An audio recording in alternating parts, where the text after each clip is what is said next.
give you the rain for your land in its season, the early rain and the latter rain, that you may gather in your grain, your new wine and your oil.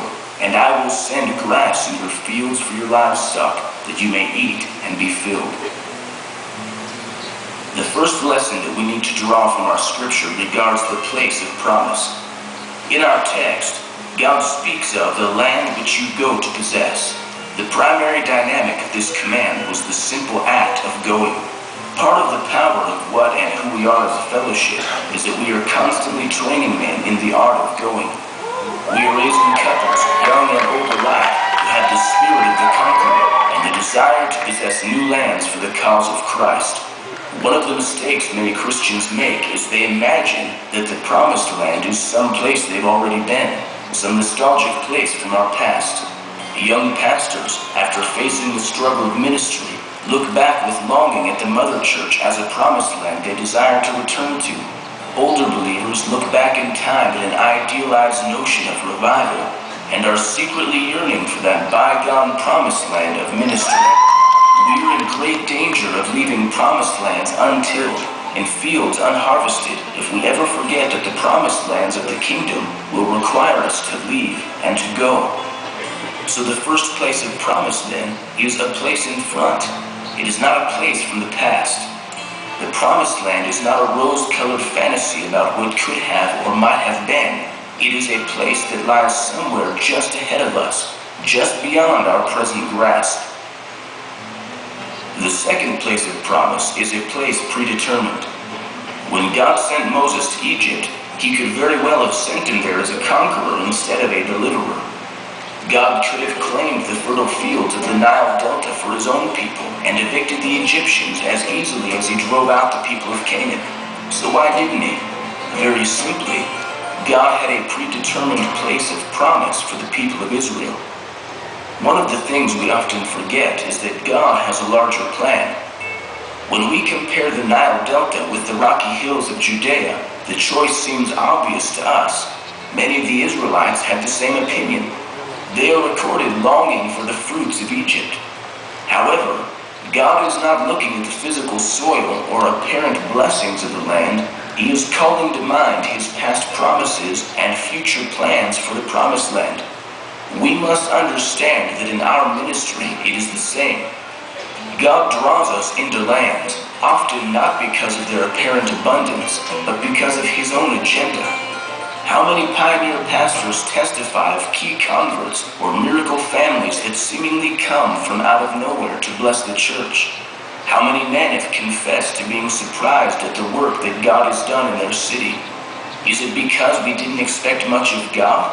Or is it because we didn't expect much of this land we were called to possess? As God draws us into the place of our promise, just as with the people of Israel, we must allow him to take us to the place that he has determined, the place in front where the promise lies.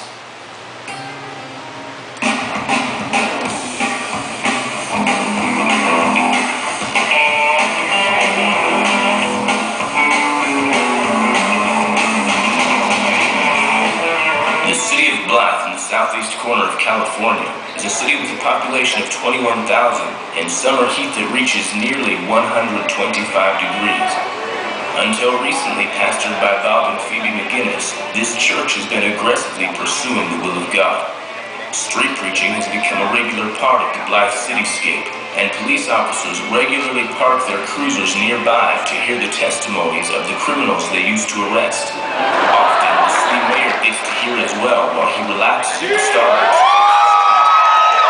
The church is also committed to regular neighborhood outreaches, witnessing on Saturday mornings and showing movies in the evenings. People have been being added to the church weekly.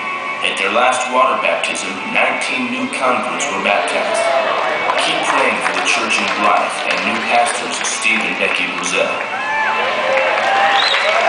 In Clarksville, Tennessee, the congregation is regularly pressing forward into new areas of ministry, and God is answering by opening countless doors of opportunity.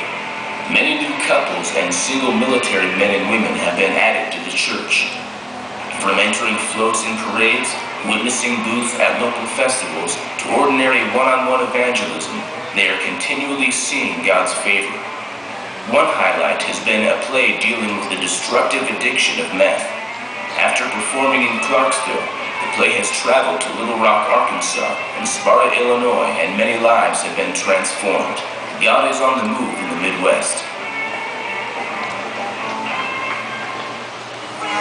Stream of electric sheep. I need to live my dreams, not just in my sleep.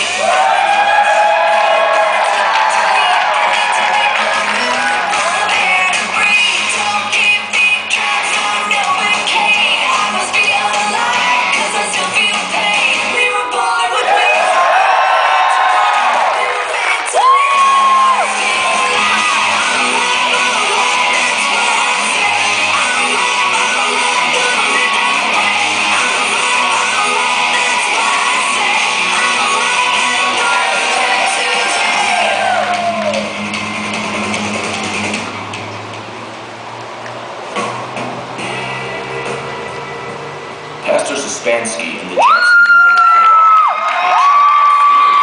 congregation in their city. In March, the church sent an impact team along with their pastor into the nation of Cambodia.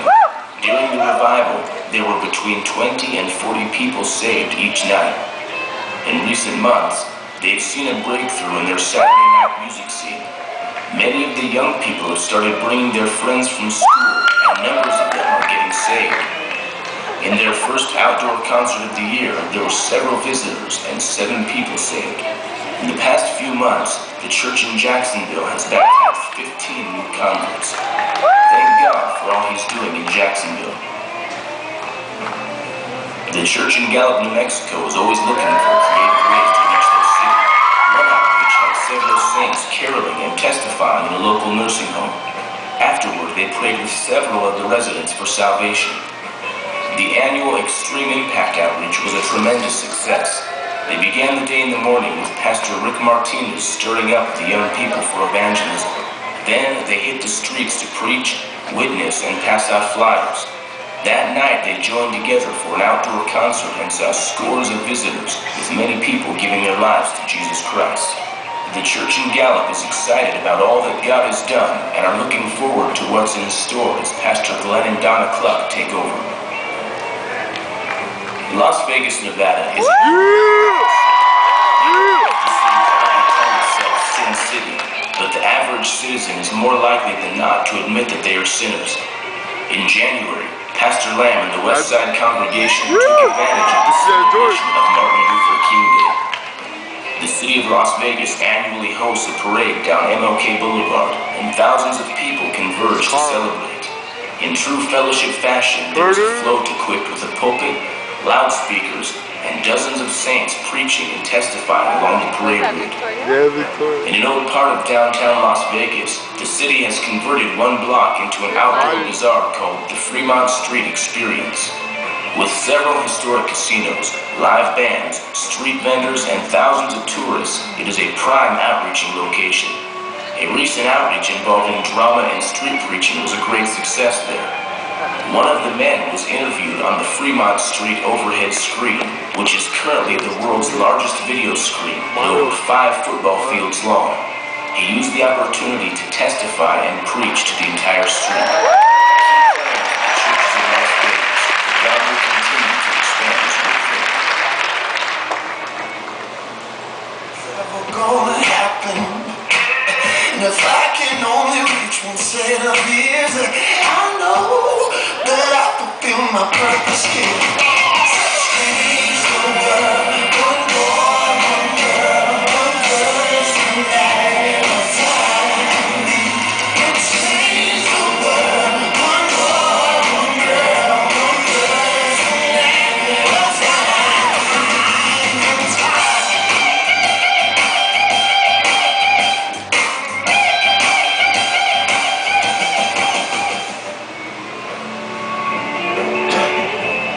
In Prescott, Arizona, the young disciples and long-term saints have been pressing into new areas of fruitfulness in the last 6 months.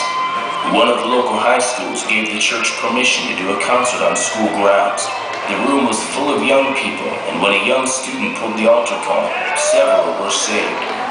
The church later co-sponsored a Battle of the Bands, with a local music store contributing prizes to